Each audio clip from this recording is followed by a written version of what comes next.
I'm Whitney. I'm 26. I'm a night shift nurse. The same morning I finished a 12-hour ER shift, my hands still smelling like latex gloves and hospital soap. My father changed every lock on the house I'd been paying him $1,200 a month to live in. Then he texted me. "Your room is Megan's now. Come get your stuff from the lawn. Don't make a scene." My stuff. On the lawn. Like trash day.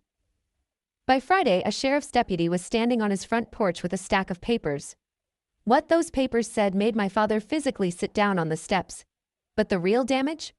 That came 6 weeks later, from a plain white envelope with Internal Revenue Service in the corner. Before I go on, if this story speaks to you, please hit like and subscribe. But only if you genuinely connect with it. Drop your city and your local time in the comments. I love knowing where you all are when you hear this. Now let me take you back to a Tuesday in March. The morning everything I thought I knew about family fell apart. I moved back home after nursing school. That was 3 years ago. Not because I couldn't afford rent somewhere else. I could, but because my father, Gerald Warren, sat me down at the kitchen table one Sunday and said, "Why waste money on strangers when you can help family?" It made sense at the time. I was 23, just starting at St. Mary's Community Hospital, pulling overnight shifts in the ER. The idea of coming home to a place I already knew, with food in the fridge and a washer that didn't eat quarters, it sounded practical. Smart, even. So we made an arrangement. $1,200 a month. First of the month. No lease, no contract, just a handshake and a Zelle transfer. I typed rent in the memo line every single time. $1,200. That was more than a one-bedroom in our part of town. I knew that. But I told myself I was investing in family. Helping with the mortgage. Being a good daughter.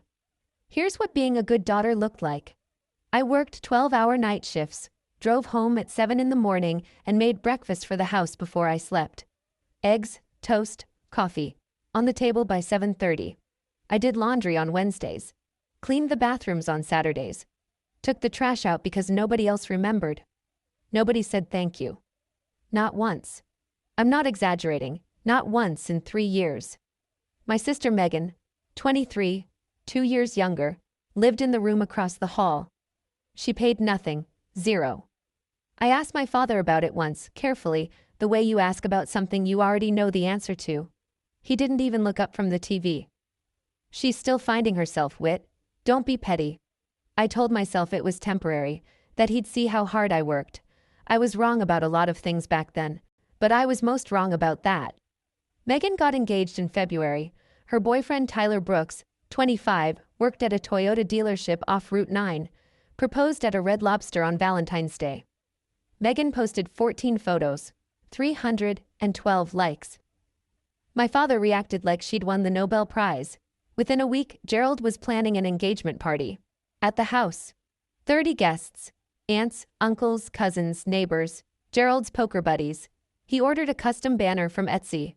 He spent an entire Saturday repainting the living room.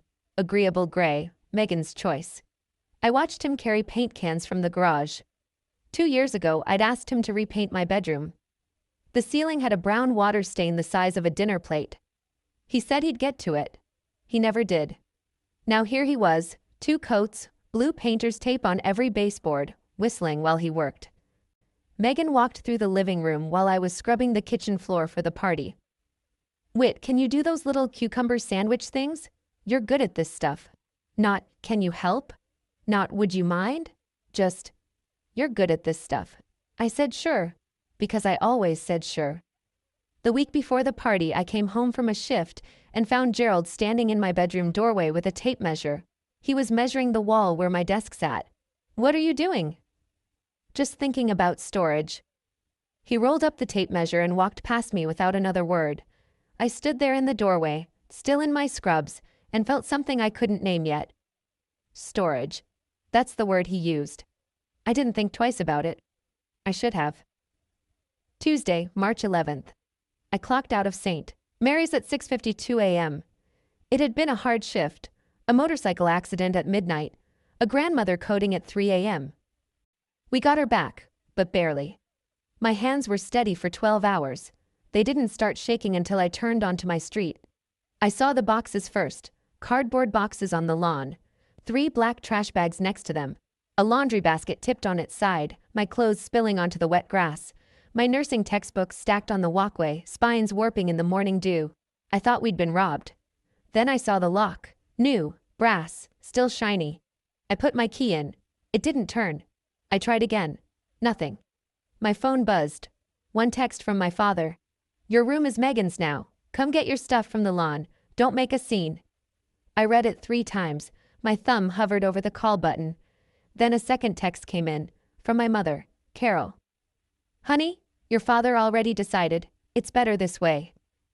Better. That's the word she used. Better. I sat down on the porch step. The concrete was cold through my scrubs. My stethoscope was still around my neck. I looked at the lawn, at my clothes, my books, the small wooden box where I kept my college graduation tassel and my grandmother's earrings. It was sitting in a puddle. I sat there for 11 minutes. I know because I watched the clock on my dashboard from where I'd parked. 11 minutes of silence. Then I did something I'd never done in 26 years of being Gerald Warren's daughter. I stopped trying to be the good one. I didn't go inside. Couldn't, obviously. So I sat in my car and did math.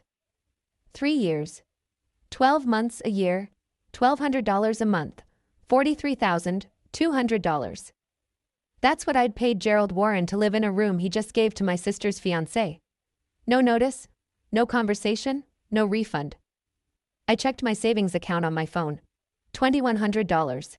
That's what 3 years of rent to Dad left me. Not enough for first and last month's deposit anywhere decent. Not enough for a security deposit. Not enough for a bed frame. I looked at the lawn again. Some of my things were already ruined. The dew had soaked through the cardboard. A photo album, my nursing school graduation, Grandma Ruth pinning my cap, was dark with moisture along the bottom edge. The pages would curl. They'd never lay flat again. My phone rang. Gerald. I let it ring. 5 rings, voicemail. He left a message. I played it in the car with the windows up. "Whitney, don't be dramatic. Come pick up your things before the neighbors start asking questions. And don't call your grandmother about this. It's none of her business. Don't call your grandmother." He said that like a warning, like he knew exactly who would take my side and wanted to cut her off first. I turned off the engine. Stared at the house I'd helped pay for.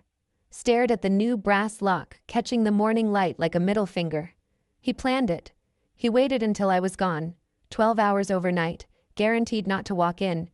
And he moved my life onto the lawn while I was putting IVs in strangers' arms. That changed something in me. Quietly. Permanently. I drove to the hospital. Not because I had a shift, because it was the only place that felt safe. The break room on the 3rd floor has a couch that smells like burned coffee and vinyl. I sat there and cried. Not sobbing, just leaking.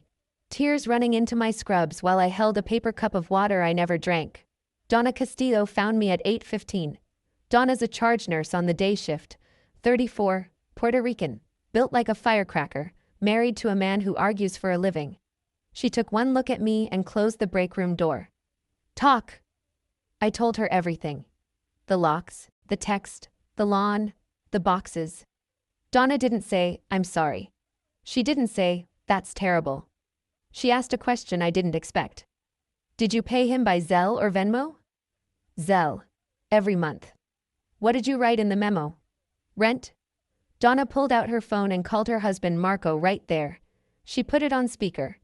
Marco Castillo, real estate attorney, 7 years of practice, specializing in tenant disputes. He asked me 3 questions. Did I have a lease? No. How long had I been paying? 3 years. Did I have proof of payment? Yes. 36 Zelle transactions, every single one labeled rent. The line went quiet for a moment. "He just did an illegal lockout on a tenant at will," Marco said. "That's a violation in your state. Doesn't matter that it's family. Doesn't matter there's no paper lease." I stared at the phone. "What do I do?" "Screenshot every Zelle transaction tonight, every single one. And whatever you do, don't delete that text he sent you." Marco said one more thing before he hung up. "Has your father been reporting that rental income on his taxes?" I didn't know the answer, but I had a feeling he already did. I tried one more time. One last time. because I owed myself that. The knowledge that I'd asked before I acted. Tuesday night. I sat in Donna's guest room, charged my phone and called Gerald. He picked up on the second ring. Dad? I need to talk about the room. Nothing to talk about. Decisions made. I've been paying you rent for 3 years. You were helping with the mortgage, that's not rent. You texted me rent's due by the 5th. Every month, Dad. Silence. 3 full seconds. I counted. Don't twist my words, Whitney. I need 30 days. That's all I'm asking. Your sister needs the room now. You're 26. Figure it out. Click. He hung up on me. Gerald Warren, the man who taught me to say please and thank you, who spanked me once for slamming a door because we don't disrespect this house, hung up on his daughter asking for 30 days' notice. I set the phone down on the nightstand. My hands were steady. I noticed that. 10 minutes later, my phone buzzed again. Not Gerald. Megan. Hey Whit, can you come get the rest of your stuff tomorrow morning? Tyler's moving his desk in. Tyler's desk. In my room. The room with the water stain my father never painted over for me, but repainted in 48 hours for my sister. I didn't answer Megan. I opened my banking app instead. I scrolled through 3 years of Zelle transfers. 1,200, 1,200, 1,200. A rhythm as steady as a heartbeat. I took my first screenshot at 9:47 p.m. I didn't stop until I had all 36. Gerald didn't wait. By Wednesday morning, my phone was buzzing with texts from people I hadn't spoken to in months. Aunt Sandra, Gerald's younger sister, lives in Delaware. Opinions about everything. Texted at 7:15 a.m. Your dad says you're being difficult about moving out. Honey, Megan's getting married. Just be happy for her. Uncle Rick, Gerald's hunting buddy and brother-in-law, texted 20 minutes later. Gerald says you're demanding money from him? That's not like you, Whit. Demanding money. That's how he told it. I scrolled through the messages. 6 texts from 4 relatives in 2 hours. All variations of the same theme. Whitney is being selfish. Whitney is jealous of Megan. Whitney is making Gerald's life difficult. Nobody texted to ask me what happened. Not one of them called to hear my side. Gerald told his version and the family passed it around like a casserole dish at Thanksgiving. Everyone took a serving. Nobody checked the ingredients. He wasn't just kicking me out. He was rewriting the story so that when I fought back, I'd already be the villain. I sat at Donna's kitchen table and stared at my phone. I could feel the old instinct, the fixer in me, the peacemaker, the girl who always smoothed things over. She wanted to call everyone and explain. She wanted to say, "That's not what happened. Let me tell you my side." I put the phone face down on the table. Then I picked it up again and opened my Zelle history. 36 transactions, $43,200. I saved every screenshot to a cloud backup. Every memo line that said rent. Every date. Every dollar. Gerald was building a narrative. I was building a file. Wednesday morning. I drove back to the house to get whatever was left. Gerald had moved the remaining boxes to the front walkway. Not the porch, not the garage, but the walkway. Right where anyone driving by could see them. One was already splitting at the bottom from the weight. Mrs. Patterson from across the street was outside watering her azaleas. She watched me pull up. She watched me pop the trunk. She didn't look away. Gerald came out the front door. He was smiling. Not at me. At the street. Performing. "She's just picking up the rest of her things," he called over to Mrs. Patterson. Loud enough for the whole block. "Kids, you know. Can't stay forever." I didn't respond. I picked up the first box. Winter clothes, a crock pot, a picture frame with a crack down the glass, my graduation photo, the one with Grandma Ruth. "Dad, I need to check my room for anything left behind." "Room's already Megan's, nothing of yours in there." I looked through the front window as I passed. My bedroom, the room I'd paid $43,000 for, had been repainted. New curtains, new bedspread. Tyler's desk was already against the far wall. 2 days. He'd converted my entire life into someone else's office in 2 days. Gerald turned back to Mrs. Patterson and shrugged, grinning. "Tough love. Tough love." He called it tough love. I loaded the last box into my trunk. I didn't slam it. I closed it gently, deliberately. I wanted him to think I was giving up. I wasn't. But I did save Mrs. Patterson's number from the neighborhood directory. She was standing right there. She saw the boxes on the lawn. She heard every word. Witnesses remember. That night, Marco Castillo spread a yellow legal pad across Donna's kitchen table and sat across from me like a mechanic showing you what's wrong under the hood. 3 moves, he said. Each one is separate, each one is legal. And each one is going to get his attention. He held up one finger. First, illegal lockout complaint. Your state requires a minimum 30-day written notice to terminate a tenancy at will. He gave you 0. That's a statutory violation. The court can award damages plus penalties. Second finger. Small claims court. You're owed $43,200 in rent paid without a lease or legal tenancy agreement. The state cap for small claims is $10,000, so we file there first. The rest can go to civil court later. Third finger. IRS Form 211. Whistleblower report. He received $43,000 in rental income over 3 years and, I'd bet my briefcase, reported none of it. That's unreported taxable income. I stared at the pad. 3 bullet points, 3 lines that could dismantle my father's entire sense of authority. The IRS won, I said quietly. That could destroy him. Marco didn't blink. He didn't hesitate when he threw your life on the lawn. Donna set a glass of water in front of me. You're not being cruel, Whitney. You're being accurate. I opened my laptop. The folder was already built. I'd been organizing it since Tuesday night. 36 Zelle screenshots. Bank statements with matching dates. The text from Gerald. Rent's due by the 5th. The lockout text. Your room is Megan's now. A timeline of events, handwritten, dated. Marco looked through every file. When he finished, he closed the laptop and nodded. Print everything. 2 copies. We go to the notary Thursday morning. I called Grandma Ruth on Thursday afternoon. She picked up the way she always does. Mid-sentence, like the conversation started before the phone rang. I already heard Gerald's version, sweetheart. Let me guess. You left because you're ungrateful and jealous of your sister. I almost laughed. Almost. That's not what happened, Grandma. I know it's not. I know my son-in-law. He tells people what makes him look good. Been doing it since the day he married your mother. I told her everything. The locks, the text, the lawn, the boxes in the dew. She was quiet the whole time. Grandma Ruth doesn't interrupt. She collects. When I finished, she said something I didn't expect. He did the same thing to his brother, you know.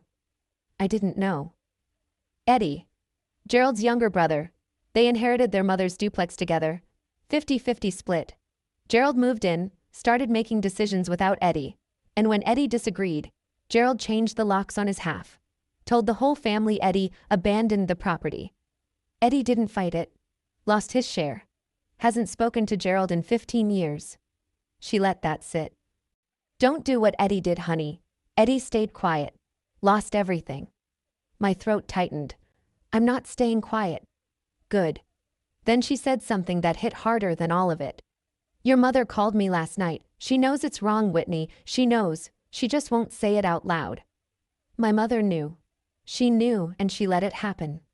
She watched Gerald change the locks and haul my things to the lawn, and she chose peace with him over justice for me. That was the part that hurt more than the locks, more than the text, more than the dew on my graduation photos. My mother's silence. Megan's engagement party was Saturday night. 30 guests. The house lit up like a magazine spread. String lights on the porch, a welcome sign with Tyler and Megan in gold calligraphy, cars lining both sides of the street. I wasn't invited. I found out because Aunt Sandra accidentally included me on a group text with the address and time. She deleted it 30 seconds later, but I saw it. I didn't go. I didn't drive by. I sat in Donna's guest room and watched the clock. At 8:47 p.m., my phone lit up. Instagram notification. My cousin Jamie, 19, Sandra's youngest, posted a story from inside the party. I tapped it. There was Gerald standing in the living room holding a champagne flute giving a toast. The camera was shaky, the audio tinny, but I heard every word. Family is everything, he said, smiling. We take care of each other in this house. 30 people raised their glasses. Behind him, through the open door of what used to be my room, I could see the new curtains, Tyler's desk, a framed photo of Megan and Tyler on the wall where my nursing school diploma used to hang. Gerald lifted his glass higher. Megan, sweetheart, you deserve the world. This house will always be your home. This house will always be your home. He'd never said that to me. In 26 years. In $43,200. Not once. I watched the story twice. Then I closed Instagram and stared at the ceiling. Somewhere across town, in a house I'd helped pay for, my father was toasting to family. In a room he stole from me. In front of 30 people who didn't know, or didn't care, that his older daughter was sitting alone in a borrowed bed, he toasted to family. In the room he took from me. Jamie called me Sunday morning. She sounded uncomfortable, like someone carrying a plate they know they're about to drop. I need to tell you something, Whit, about what what Uncle Gerald said at the party. Tell me. He stood up during the toast and told everyone you moved out because you wanted independence. Said you didn't even bother to congratulate your sister. His exact words. I closed my eyes. Aunt Sandra backed him up. She said, "Some children only think about themselves." And Uncle Rick just nodded like it was a fact. Did anyone ask about me, my side? No, nobody. Jamie's voice dropped. It was messed up, Whit. Everyone just believed him. I sat on the edge of the bed and pressed my palm flat against my knee to stop it from bouncing. There's one more thing, Jamie said. Tyler was talking to Rick's son about the room. He called it huge, said it was perfect for a home office. He was bragging about it. A home office, not even a nursery, not a room for a future child. Tyler, a car salesman who'd known my family for 11 months, was sitting at a desk in a room I'd paid rent on for 3 years, and he was bragging about the square footage. My father didn't just give away my room, he gave away my name at a party I wasn't invited to. He rewrote 3 years of rent payments into a story about a selfish daughter who couldn't be happy for her sister. And he thought that was the end of it. He thought I'd swallow it the way I'd swallowed everything else. He was about to find out what happens when the quiet daughter stops swallowing. Monday morning, 6:12 a.m. I'd just come off another night shift, 14 hours this time, a pileup on the interstate. My hands still smelled like betadine. I sat at Donna's kitchen table and opened my laptop. The folder sat on the desktop. I'd named it simply, Case. 36 Zelle screenshots, bank statements with highlighted transactions, Gerald's texts, screenshotted, time-stamped, backed up to the cloud. The notarized copies Marco helped me prepare. A handwritten timeline of every event since March 11th. Donna came downstairs at 6:30. She saw me sitting there, still in scrubs, staring at the screen. She didn't ask if I was okay. She poured 2 cups of coffee, set one in front of me, and sat down. We didn't talk. She just sat there. Sometimes that's what courage looks like. Someone sitting next to you while you decide. At 6:45, I called Marco. I'm ready. He didn't hesitate. Courthouse opens at 8:30. I showered. I put on clean scrubs. The only professional clothes I had that weren't wrinkled in a garbage bag. I dried my hair. I looked at myself in the mirror. I didn't want revenge. I wanted what I was owed. There's a difference. Revenge is loud. Revenge is a phone call at midnight, a scene at a party, a post on Facebook. What I wanted was paperwork, documentation, a judge reading the word rent 36 times in a row and asking my father to explain. I picked up the folder. Donna stood at the door. I'll be here when you get back. I drove to the courthouse with the windows down. March air, cold and sharp. My hands were steady on the wheel. They'd been steady all night. They weren't going to shake now. The county courthouse is a squat brick building on Elm Street with a metal detector at the front door and fluorescent lights that make everyone look tired. I got there at 8:22. There were 4 people ahead of me at the clerk's window. I stood in line holding a manila envelope thick enough to feel important. My scrubs still had the hospital crease. When I reached the counter, a woman with reading glasses and a name tag that said Dolores looked at me the way clerks look at everyone. Patient, flat, ready to be bored. What are we filing today? 3 things, I said. An unlawful eviction complaint, a small claims petition, and I need the forms for an IRS whistleblower report. Dolores raised an eyebrow. Just one. I opened the envelope and laid it out. The Zelle screenshots. 36 pages, chronological. The text messages, printed and notarized. The bank statements, the timeline. She put on her reading glasses and leafed through the stack. Slowly, carefully, page by page. "This is your father?" she asked, reading the text. "Your room is Megan's now." "Yes, ma'am." She looked up at me, not with pity, with something that almost looked like respect. "This is more documentation than most people bring for a divorce. You have a paper trail most landlord-tenant attorneys would envy." "He created it himself," I said. "Every Zelle memo says rent. Every text confirms the arrangement." Dolores nodded. "Small claims cap in this state is $10,000. You'll want to look into civil court for the remainder." "I know. This is the start." She stamped the first form, then the second, then the third. "There's a statutory penalty for unlawful lockout," she said, "on top of whatever damages you're awarded." I signed my name 3 times. My hand didn't shake once. Friday. 4 days later. I wasn't there when it happened. I was at work. Another night shift, another 12 hours of beeping monitors and fluorescent mercy. But Marco called me at 9:14 a.m. with the update. The sheriff's deputy arrived at Gerald's house at 8:45 in the morning. A marked car. A uniform. Broad daylight. Gerald was in the driveway loading folding chairs into the garage, left over from the engagement party, still not put away. Uncle Rick was on the porch, drinking coffee. Aunt Sandra was visible through the kitchen window. The deputy walked up the driveway, paperwork in hand. "Gerald Warren?" "Yeah?" "You've been served." Gerald took the papers. According to Rick, who told Sandra, who told Jamie, who told me, Gerald's face went red before he even finished the first page. He flipped through the stack standing right there in the driveway. Unlawful eviction complaint. Small claims summons for $10,000. And the IRS referral notice. He sat down on the porch steps, hard, like his knees just quit. Rick set down his coffee mug. "Gerald, what is it?" Gerald didn't answer. He just kept staring at the papers, turning them over and over, like reading them again might change what they said. Sandra came out the front door. "What's going on? Who was that?" Gerald looked up. His voice cracked on the first word. "She's suing me. My own daughter is suing me." For 30 years, Gerald Warren's word had been law in that family. He decided who ate where at Thanksgiving. He decided when the porch light went off. He decided whose room belonged to whom.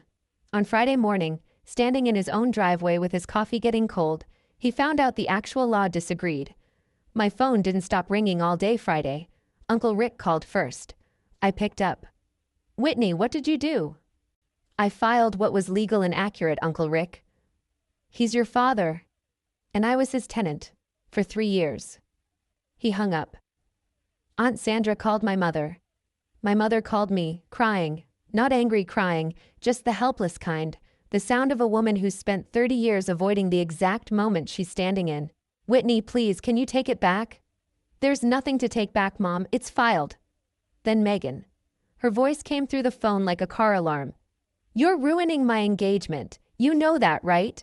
This is about you being jealous. It's always been about you being jealous. This is about $43,000 and an illegal eviction. I'll see Dad in court, Megan." She sputtered something about me being selfish and dramatic. I said goodbye and set the phone on the nightstand. Gerald called last. 9:18 p.m. He didn't yell. That surprised me. His voice was tight, pressurized. The voice of a man trying very hard not to scream. "You bring the IRS into my house? Into my house? You brought my belongings onto the lawn. Same energy, Dad. That money was between us. It wasn't income." I was quiet for a moment. Then, "I'd be careful saying that out loud." He didn't know I was recording. My state allows one-party consent.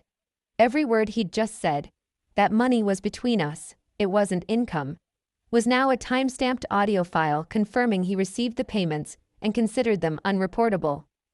I gave him 3 years of respect. He gave me a text message. We were done negotiating. 3 weeks later, small claims courtroom, 2nd floor, room 204. It was smaller than I expected. No jury box, no gallery, just rows of wooden benches, a raised desk for the judge, and 2 tables facing forward. It smelled like floor polish and old paper. Gerald sat at the respondent's table alone. No lawyer. He'd told Rick he didn't need one. I'm not hiring an attorney to fight my own kid. I sat at the petitioner's table with my manila folder and a printed timeline.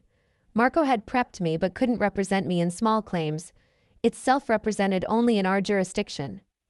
He sat in the benches behind me. Behind Gerald, Carol, clutching her purse like a flotation device. Megan, arms crossed, jaw tight. And in the last row, Grandma Ruth. She'd taken an Uber. Nobody had invited her. Nobody had told her the date. She found out from Jamie and came anyway. Judge Hernandez was a woman in her 50s with short gray hair and reading glasses she looked over, not through. Ms. Warren, present your case. I laid out 36 Zelle transactions, each one printed, dated, highlighted, each memo. Rent. I showed the text messages. I showed the timeline. I spoke for 11 minutes without raising my voice. Judge Hernandez turned to Gerald. Mr. Warren, did your daughter pay you $1,200 a month? Gerald shifted in his chair. She was helping with the house. It wasn't rent. The judge picked up the printed text message and read it aloud. Rent's due by the 5th. Don't be late again. She looked at him over her glasses. You used the word rent, Mr. Warren. She used the word rent. The transfers say rent. By any reasonable standard, this was a tenancy. Gerald opened his mouth. Nothing came out. Judge Hernandez didn't deliberate long. I'm ruling in favor of the petitioner. Mr. Warren, you established a month-to-month tenancy through your own words and conduct. You terminated that tenancy without legal notice. You performed an unlawful lockout. You are ordered to pay $10,000, the statutory maximum in this court, in damages, plus the lockout penalty as provided under state statute. She set down her pen. Ms. Warren, you may pursue the remaining balance through civil court. Gerald stood up so fast his chair scraped the floor. This is family business, not court business. Judge Hernandez didn't blink. It became court business when you changed the locks, Mr. Warren. Sit down. He sat. Behind me, I heard Carol make a small sound. Not a word, just a breath that caught. Megan was crying silently, mascara tracking down her cheeks.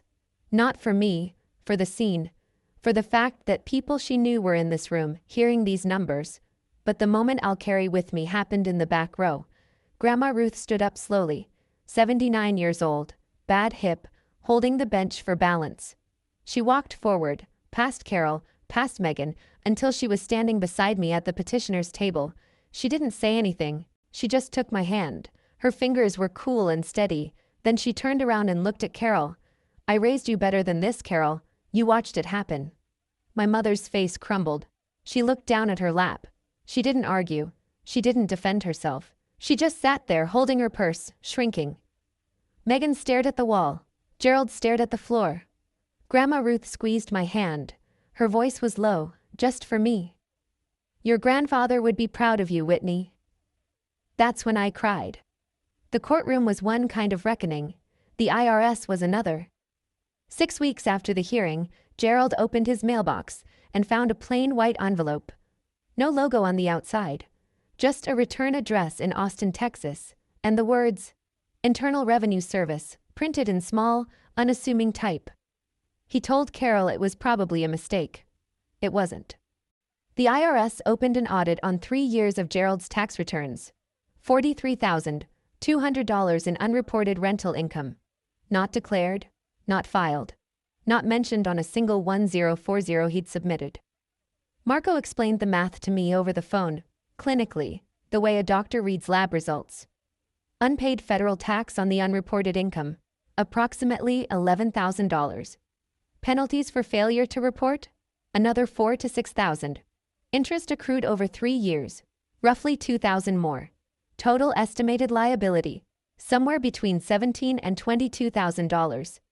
And that was just the IRS. Gerald still owed the $10,000 from small claims. And I hadn't filed the civil court case yet. He had to hire a CPA, a certified public accountant, to represent him in the audit. That alone cost $4,000. Gerald Warren, the man who wouldn't spend $40 on a can of paint for my ceiling, was now writing checks to accountants and watching his savings account bleed. Jamie told me Gerald tried to borrow money from Uncle Rick. Rick said no. I've got my own bills, Gerald. The man who told me to figure it out was now the one who couldn't. I didn't celebrate. I didn't post about it. I didn't even tell Donna right away. I sat in my car after Marco's call and watched the parking lot for a while. It didn't feel good. But it felt right. Word travels fast in families. It travels faster in neighborhoods. Cousin Jamie, God bless that kid, didn't name names on Facebook, but she didn't have to. Her post read, "Some people learn that my house, my rules doesn't work when the law has different rules." 47 reactions, 12 comments. Everyone in the family knew who she meant. Aunt Sandra went quiet. The woman who'd texted me, "Just be happy for your sister," 2 weeks earlier now had nothing to say. She didn't call Gerald. She didn't call me. She just disappeared into that comfortable silence people retreat to when they realize they picked the wrong side. Uncle Rick stopped coming over for poker night, but the neighborhood was the part Gerald didn't see coming. Mrs. Patterson, the witness, the azalea lady, the woman who watched him perform tough love while my belongings sat on wet grass, talked, not maliciously, just factually. She told the Hendersons next door. The Hendersons told the Coopers. By the end of the month, half the block knew Gerald Warren had locked his rent-paying daughter out of the house and gotten served by the sheriff in his own driveway. Gerald wasn't invited to the summer block party. First time in 11 years. Carol stopped leaving the house for 2 weeks. She had groceries delivered, and then the last domino. Tyler Brooks, Megan's fiancé, the car salesman with the home office in my old room, started asking questions. "Maybe we should get our own place," he told Megan. "I don't want to start a marriage in a house with this kind of drama." Megan and Tyler postponed the wedding. Not for money. Not because of me. Because Tyler didn't want to begin his life in a house that had become a courtroom exhibit. Megan blamed Gerald. My mother called on a Thursday. Her voice sounded 10 years older. "Can we talk? Just us, please." We met at a coffee shop off Route 6. Neutral ground. Public enough that neither of us could fall apart too badly. She was already sitting in a booth when I arrived, holding a mug she wasn't drinking from. "Your father is struggling," she said. "The IRS thing is eating him alive." I wrapped my hands around my own mug. "He threw my life on the lawn, Mom, while I was saving lives at the hospital. He thought you'd understand. He thought I'd be quiet. There's a difference." Carol stared into her coffee. Her eyes were red, but the tears had already happened, probably in the car, probably alone. She looked like a woman who'd spent 30 years building a house on someone else's foundation and just felt the first crack. "I should have said something," she said. "I was afraid of him." "I know you were. I'm not saying that to make an excuse. I'm just telling you what's true." "I believe you, Mom, but you still let it happen." She cried. Quietly, the way people cry in coffee shops. Tucked in, contained, embarrassed. I didn't reach across the table, not because I was punishing her, because comfort from me right now would have let her off the hook, and she needed to sit in it. "I love you," I said. "I do. But I can't come back to a house where my worth is measured by how much I give up." She wiped her eyes with a paper napkin. "When did you get so strong?" "I'm not strong, Mom. I'm just done paying the price for being easy to ignore." She looked at me like she was seeing me for the first time. Maybe she was. 3 months later. I signed a lease, a real one, with my name printed on every page, for a 1-bedroom apartment 6 blocks from St. Mary's. Ground floor, 12 minutes to work, rent, $890 a month, less than what I paid my father. The small claims check, $10,000, cleared the same week. I used it for first and last month's rent, a security deposit, a mattress, and a second-hand kitchen table. The rest went into savings, my savings, in my name, under my control. Donna helped me move in.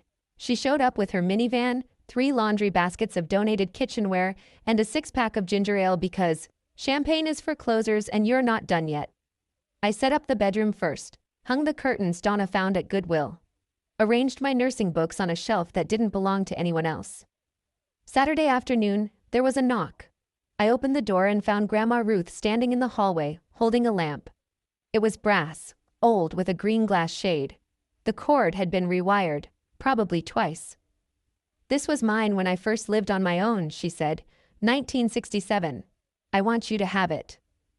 I plugged it in that night. It cast a warm amber circle on the kitchen table, the kind of light that makes even a small room feel like home. That evening, I sat at my table, in my apartment, behind my lock, and ate dinner alone. Leftover soup and toast, nothing special. But the quiet was different here. It wasn't the quiet of being overlooked, it wasn't the quiet of keeping the peace. It was the quiet of ownership. $1,200 a month used to go to a man who didn't see me. Now it pays for a place that's mine. Gerald called on a Sunday night, 7:14 p.m. I almost didn't pick up. Not out of anger. I was past that. More like the way you hesitate before opening a door you've already decided to walk through. I answered. "Whitney." His voice was different. Not soft. Gerald Warren doesn't do soft, but the edges were filed down. The command was gone. "Hi, Dad. I didn't think you'd go this far. I didn't think you'd throw my things on the lawn." He exhaled. A long one. The kind of breath that carries something heavy out. "I was trying to do right by your sister. By doing wrong by me." Silence. 5 seconds. 6. I let it sit. I didn't fill it. "The IRS wants $22,000, he said finally. He said it the way someone says they have a diagnosis. Flat, factual, still in shock. "I'm sorry to hear that, Dad, I really am." "Are you?" "Yes, I don't want you to suffer. I never wanted that." More silence. I heard the TV in the background. ESPN, a basketball game, the soundtrack of every evening I ever spent in that house. "I hope you figure it out," I said. "I mean that. But I'm not coming back." He didn't say, "I love you." He didn't say, "I'm sorry." He didn't say, "You'll regret this." He just breathed on the other end of the line. "All right," he said. And hung up. It was the most honest word he'd spoken to me in years. Not an apology, not a surrender, just, "All right." An acknowledgement that the ground had shifted, and he couldn't shift it back. I set the phone down and looked at Ruth's lamp glowing on the table. For the first time in months, I didn't feel angry. I didn't feel sad. I just felt finished. People ask me if I regret it. I do. I regret the 3 years I spent believing that silence would be rewarded. I regret every morning I made breakfast for a house that treated my labor like air. Present, necessary, invisible. I regret the $43,000, sure, but more than the money, I regret the version of myself who thought if I just tried harder, gave more, complained less, my father would finally look at me the way he looked at Megan. That version of me is gone. I let her go on a Tuesday morning in March, sitting on a cold porch step in scrubs that smelled like a 14-hour shift. My father isn't a monster. I want to be clear about that. He's a man who confused love with control and gratitude with obedience. He built a family where his word was final, and when someone challenged it, legally, calmly, with 36 receipts, his whole kingdom shook.